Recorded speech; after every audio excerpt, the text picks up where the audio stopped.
All right, good afternoon, everyone. My name's Dean Wine, and I'm here today to speak to you about television. I have a confession to make. I'm a TV head. I love TV, and I have ever since I was a kid growing up on a farm in Nebraska.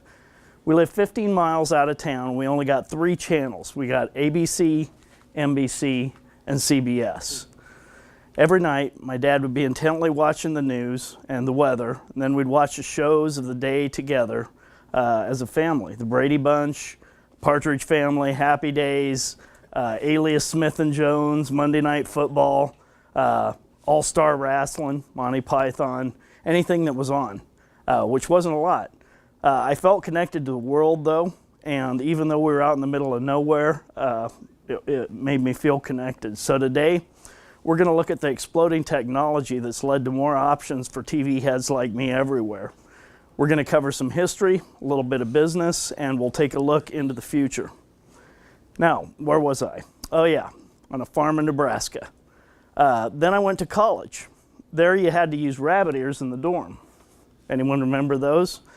But you could get all of the major networks and some independent channels, and I was in heaven. My sophomore year, I got an apartment with a buddy of mine, and along with that came cable TV.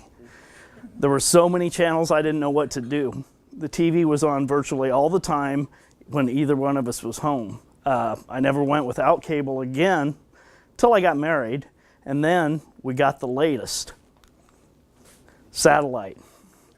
That was awesome because it was way better than the cable bill, and had a lot more choices, but as the cable bill kept going up and up, so did satellite costs go up and up. So they were given some great deals, but then their rates started going up too.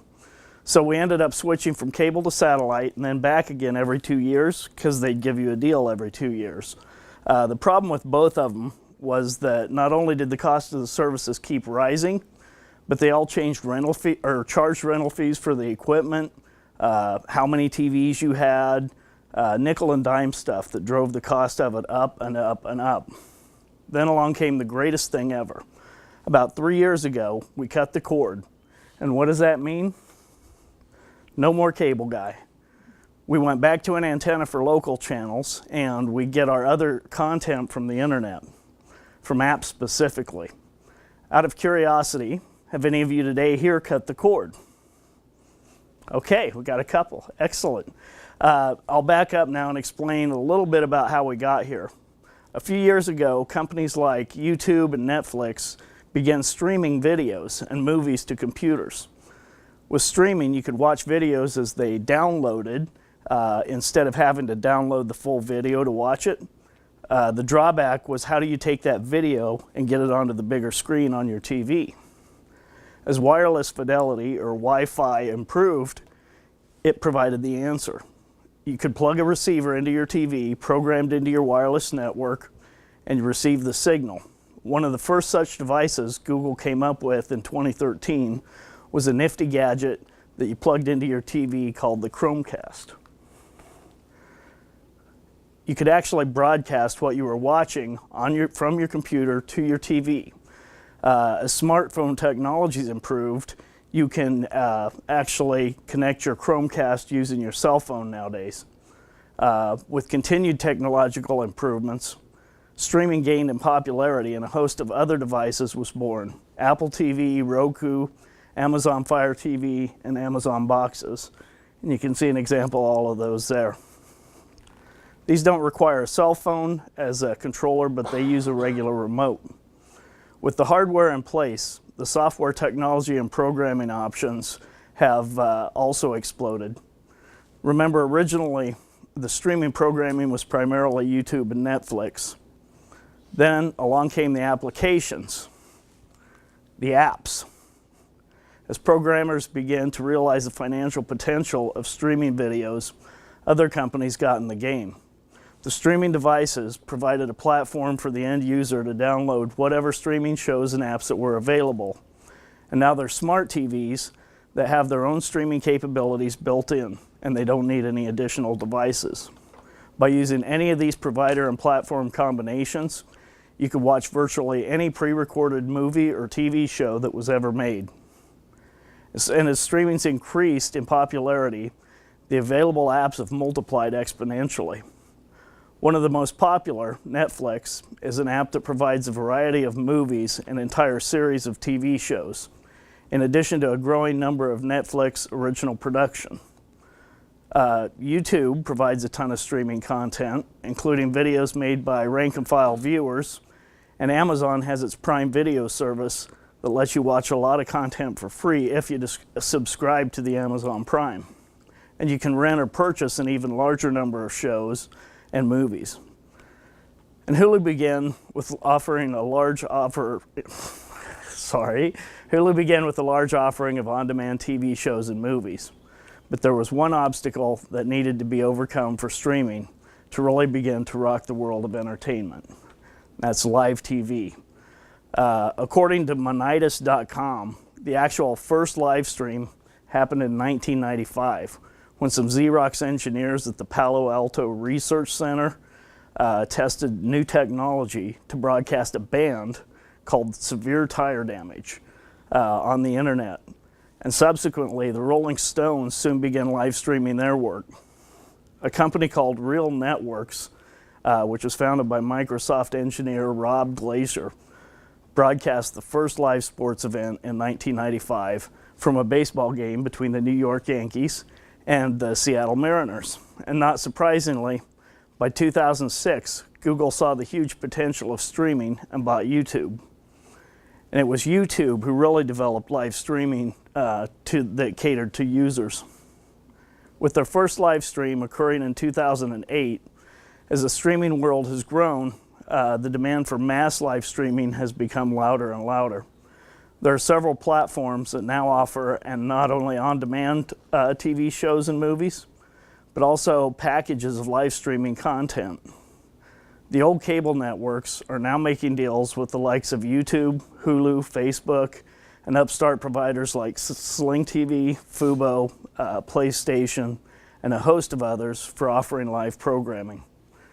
You can find relatively cheap pricing depending on the package, and many of them include sports channels like ESPN, Fox Sports, the NFL, NBA, MLB, and NHL channels, NBC and CBS Sports.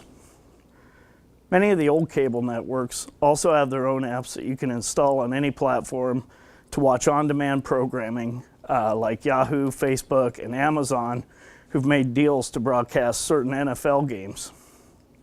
As the networks diversify their means of distribution through streaming, it's changing the face of how we watch television. Nobody has to be tied to watch only what is on right now. You literally have the world at your fingertips, and it's having a huge impact on the entertainment industry. It might not surprise you to learn that among the most nervous are the cable and satellite provider industries. Cable providers have seen millions and millions of people cut the cord in just the past couple of years. At first, they didn't seem to be too worried about it, but as the streaming industry's grown, cable companies are starting to fight back. Since these providers are often also main providers of internet service, they greatly increase the price of individual internet. Sometimes they limit or slow the amount of data that you can use, which is not ideal when you stream a lot of content. More recently, they're offering reduced rate bundles, with the internet actually costing less than you might pay individually for a different provider, pending that you subscribe to at least a minimum cable package. Most cable companies also offer on-demand programming to mirror the watch what you want, when you want nature of streaming services. Satellite companies like DirecTV and Dish are trying to break their identities of being similar to cable by advertising to consumers that they can cut the cord using their services, but it's not the same. The downside to both products is they still charge for equipment and multiple TVs. So you can probably expect to see more companies, more reaction from cable and satellite companies as they watch more and more of their customers leave and they begin to realize the gravity of their situation. That one right there, the cord cutting accelerates. As pay TV loses 1 million customers in the largest ever quarterly loss. I pulled that off of the internet 2 weeks ago. So this is going on right now, and technology is changing even as we speak. There's literally billions of dollars at stake in this high-tech streaming match. And after years of giving new customers great deals and jacking up the cost for their longtime customers, they're being held to task by the video consumers. Since we're looking at technology, I'd be remiss if we didn't discuss how you can cut the cord if you haven't already. The first thing you'll need is a good internet connection and Wi-Fi router. And there's that good old antenna again. You'll need a speed of at least 12 megabits per second if you're only going to be running a couple of connections at the same time, and that's your internet speed. Otherwise, you want to get a faster connection. A lot of them have 40 to 80 to 100 megs now. As more internet providers are seeing the increased demand for fast, unlimited internet, the prices are going up.